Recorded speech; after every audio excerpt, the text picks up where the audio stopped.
ഏറ്റവും ഒടുവിലുള്ള മുണ്ടക്കൈ ചേറുമല ദുരന്തത്തിന്റെ കാര്യമടക്കം. നൂറ്റാണ്ടിലെ മഹാപ്രളയം നമ്മുടെ ഈ പ്രദേശമൊക്കെ ഒഴികെ കേരളത്തിന്റെ മറ്റെല്ലാ ഭാഗങ്ങളും തകർത്തെറിഞ്ഞ പ്രകൃതി ദുരന്തമായിരുന്നു. ലോകമാകെ എങ്ങനെയാണ് കേരളം ഇതിൽ നിന്ന് കരകയറുക എന്ന് ചിന്തിച്ച സമയം. പക്ഷേ സഹായങ്ങൾ നിഷേധിച്ചിട്ടും നമുക്ക് നമ്മുടെ നാട് പ്രിയപ്പെട്ടതായതുകൊണ്ട് തന്നെ ആ നാട് അതിജീവനം ഉറപ്പുവരുത്തക്ക രീതിയിൽ ജനങ്ങളാകെ സർക്കാരുമായി സഹകരിച്ച് നിലപാടെടുക്കാൻ തയ്യാറായി. പിന്നീട് രാജ്യവും ലോകവും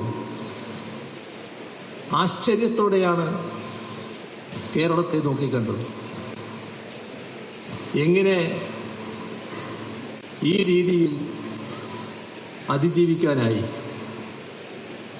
ഒരു കാരണം മാത്രമേ അതിനുള്ളൂ. നമ്മുടെ നാടിൻ്റെ ഒരുമ, ജനങ്ങളുടെ ഐക്യം ഏത് പ്രതിസന്ധിയെയും അതിജീവിക്കാനുള്ള കരുത്തായി കേന്ദ്ര സർക്കാർ നിഷേധ നിലപാട് സ്വീകരിച്ചിട്ടും കേരളം പുറകോട്ട് പോയില്ല.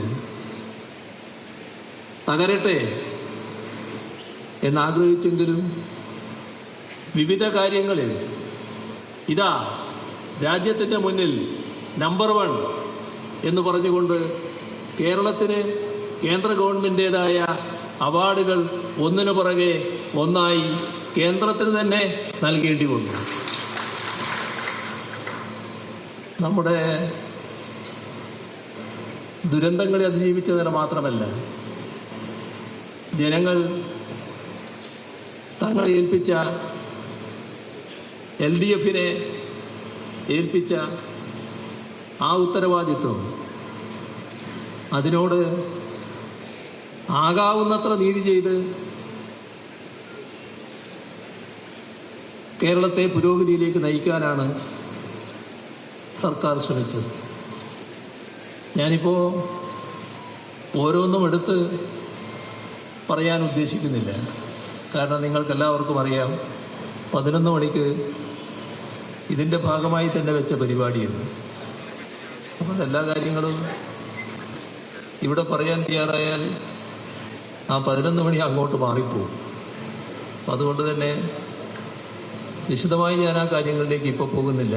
നമുക്ക് പിന്നീടും സംസാരിക്കാവുന്നതാണ്.